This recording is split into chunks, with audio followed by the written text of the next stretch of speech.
వర్షాల విషయానికి వస్తే ఎల్నినో ప్రభావం వల్ల వర్షాలు ఈసారి తక్కువ అని, కానీ కొంత ప్రచారం నేరేడు పండ్లు ఎక్కువగా కాసాయి, నేరేడు పళ్ళు ఎక్కువగా కాసినందుకు వర్షాలు పడవు ఈసారి ఒక ప్రచారం జరుగుతుంది. ఏంటి నేరేడు వర్షాలు ఎక్కువ ఇస్తాయా? నేరేడు పళ్ళు ఎక్కువ పండ్లు వచ్చాయి కాబట్టి వర్షాలు తక్కువ ఉంటాయి అని ఒక ప్రచారం.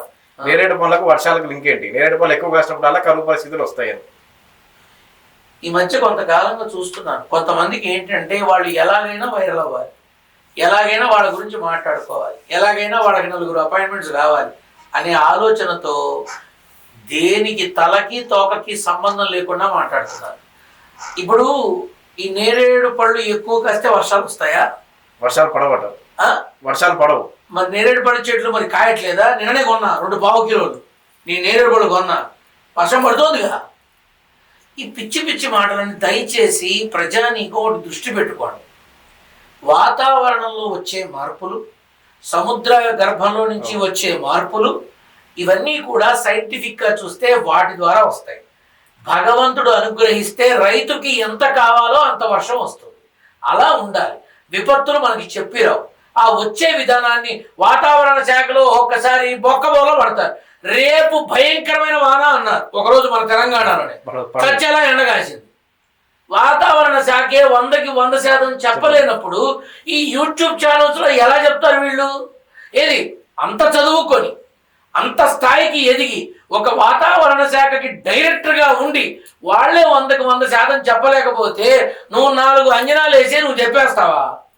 ఈ దయచేసి మీకు అందరికీ ఒకటే చెప్తున్నా, నేరేడు చెట్లు ఉన్నా లేకపోయినా వచ్చే వాటిని ఆపలేం.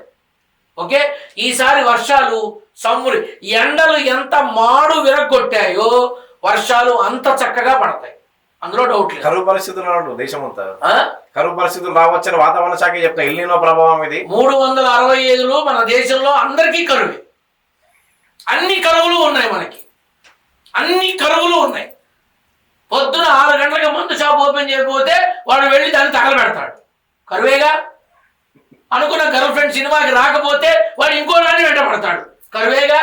ఈ దిక్కుమాల మాటల్ని పక్కన పెట్టి మన దేశంలో ఏదైతే ఇప్పుడు నువ్వు అంటున్నావో కరోనాకు కూడా పరిష్కారం మన దేశమే కనిపెట్టింది కదా. అప్పుడు ఇన్ని జాగ్రత్తలు లేవు, అప్పుడు ఇంత భద్రతా వలయం లేదు. కానీ ఇప్పుడు భద్రత ఉంది. ఫార్మా ఇండస్ట్రీ మరింత మెరుగైంది. ఏ స్థితిలోనూ మెడిసిన్ తీసుకురావడానికి మన వైద్య నిపుణులు సిద్ధంగా ఉన్నారు. ఏ వైరస్ వచ్చినా దాన్ని ఎదుర్కొనే అన్ని రకాల విధానాలు మన దేశంలో ఉన్నాయి. ఎందుకు అనవసరంగా చెప్పి చస్తారు, ఇంతమంది పోతారు అంతమంది పోతారు, వాడు ఎవడో అయితే కోట్ల మంది పోతారని చెప్పాడు. కొత్త వైరస్ వచ్చిందనా, కోట్ల మంది పోతారు అంటే నాకు తెలియక అడుగుతాను, ఆ వైరస్తోనే పోతారా? గుండెపోటుతో పోరా? బీపీ షుగర్తో పోరా? చావు వస్తే ఎక్కడున్నా తీసుకెళ్తుంది, దానికి వైరస్తో ఏం సంబంధం? అది ఇప్పుడు నేను ఉన్నాను, నా చావు నా వెనకే ఉంటుంది, ఎక్కడో పయనించి కాదు, నా వెనకే ఉంటుంది. అది వచ్చిందనుకో బాస్ అయిపోయింది, పోదాం అని తీసుకెళ్ళిపోతుంది. ఇప్పుడు అది వైరస్తో పోతానా, క్యాన్సర్తో పోతానా, యాక్సిడెంట్తో పోతానా, అది మనకి తెలియదు. ప్రజలు తెలుసుకోవాల్సింది ఏంటంటే మైకు కెమెరా ఉన్నాయి కదా అని ఎవడు ఏది చెప్పినా దయచేసి విని భయభ్రాంతులకి లోను కాకండి. చెప్పేదంటే వాతావరణ శాఖనే చెప్తుంది కరువు పరిస్థితులు వచ్చే అవకాశం ఉంది. ఎల్నినో, సూపర్ ఎల్నినో లాంటి పరిస్థితులు ఎక్కువ. మన మాధ్యమంలోనే ఈ వారు గురించి మనం మాట్లాడుకుంటే ఇరాన్ ఇజ్రాయెల్ నువ్వు అడిగావు, గురువు గారు ఇది ఏముండదు రా నాయన, మీకు అంతా సద్దుమణిగిపోతుంది, మనకి ఏ కొరత ఉండదు, పెట్రోల్ డీజిల్ అన్ని చక్కగా దొరుకుతాయి, ఆహార పదార్థాలు దొరుకుతాయి, పెరిగిన రేట్లు మాత్రం తగ్గించరు ఇండస్ట్రీ వాళ్ళు హోటల్లో అని అన్నా. జరిగిందా? అదే జరిగిందా? మనకి కరువు వచ్చి కొట్టుకు చచ్చే కర్మ మన దేశంలో లేదు. వర్షాలు బాగానే పడతాయి, లక్షణంగా పడతాయి, అక్షర లక్షల్లో పడతాయి. దయచేసి ఎవరు పడితే వాళ్ళు ఏది పడితే అది మాట్లాడుతున్నారు, దాన్ని మీరు మనసులో పెట్టుకొని మీరు బాధపడకండి, మీ ఇంట్లో వాళ్ళని బాధ పెట్టకండి, ఇది నేను చెప్పేది. So we will be in happy. రేపటి రోజున ఇబ్బంది వస్తుందని అందరూ ముందే కొనుక్కొని ఇంట్లో పెట్టుకుంటారు, అంతే. నీటి కొరత అంతే. ఇప్పుడు పెట్రోల్ ప్రాబ్లం లేదురా నాయన అన్న పోలీసులు వచ్చి సెక్యూరిటీగా నిలబడి పెట్రోల్ బంకుల్లో పెట్రోల్ కొట్టించే స్థాయి తీసుకొచ్చారు. తర్వాత ఏమైంది? రేటు పెరిగినా పెట్రోల్ వాడతారు.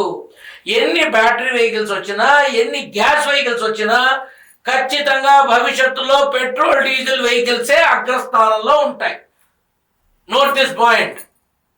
ఈ electrical vehicles, gas related vehicles కింది స్థాయిలోనే ఉంటాయి. పెట్రోల్ అండ్ డీజిల్ వీటికి మాత్రమే ప్రథమ స్థానం ఉంటుంది. అవే కొనుక్కుంటారు. అది